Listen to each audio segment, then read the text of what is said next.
አንድ በጣም ትልቅ የፊልም ዳይሬክተር አለ ስሙን መጥቀስ አይጠበቅም ኢትዮጵያዊ ነው በጣም ነው ማከብረውና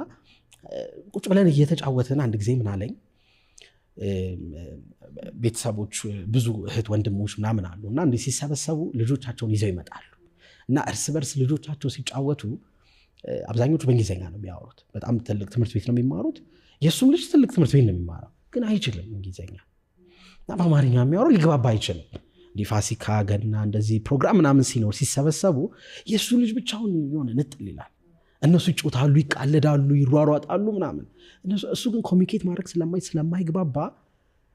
በቃ ብቻውን ይነጠላል እና ሁሉ አባትየው ትንሽ እንትን ይላል ቅር ይለዋል እና ትምህርት ቤትም ሲሄድ ልጅህ እኮ በደንብ አይማርም ልጅህ እኮ እንደዚህ ነው ማለት ይላል መምህሮች ከዛ እነሱ ፊት አንተ ልጅ ማጥና ብዬ ለምናምን ይለዋል ከዛ ከነሱ ጋር ዞር ሲል ግን ዝም በላቸው አንተ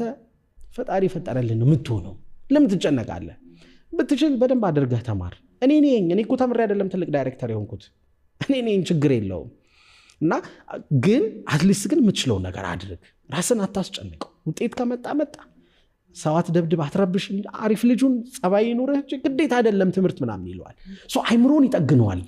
አባት ሁሉ ጊዜ ማለት አለው ይለዋል ያ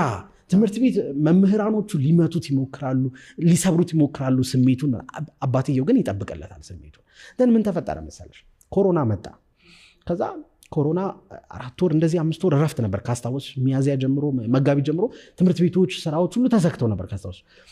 ክረምት ላይ ለአዲሱ ዓመት ኮሮና አለፈና በአዲሱ ዓመት ኮሮና በነበረበት አዲስ ዓመት ላይ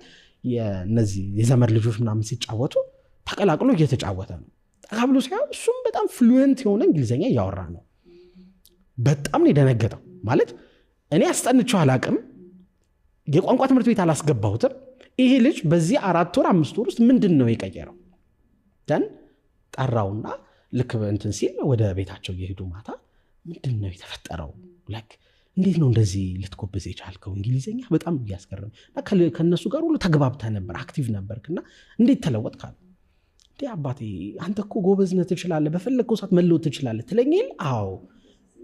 ለኮሮና ታብሌት ቤት ውስጥ አለ አይደለ አዎ ዩቲዩብ ላይ እየገባሁኝ ቋንቋ የሚያስተምሩ እንግሊዘኛ ቋንቋ የሚያስተምሩ ማየት ጀመርኩኝ እና በ3 ወር ውስጥ በ4 ወር ውስጥ ለካ ቀላል ነው እኔ እኮ አክብጄው አይቼው ነው እንጂ ለካ በጣም ተራ ነገር ነው አለ እግዚአብሔር ያሳይሽ ማለት ይሄንን ልጅ ይሄኔ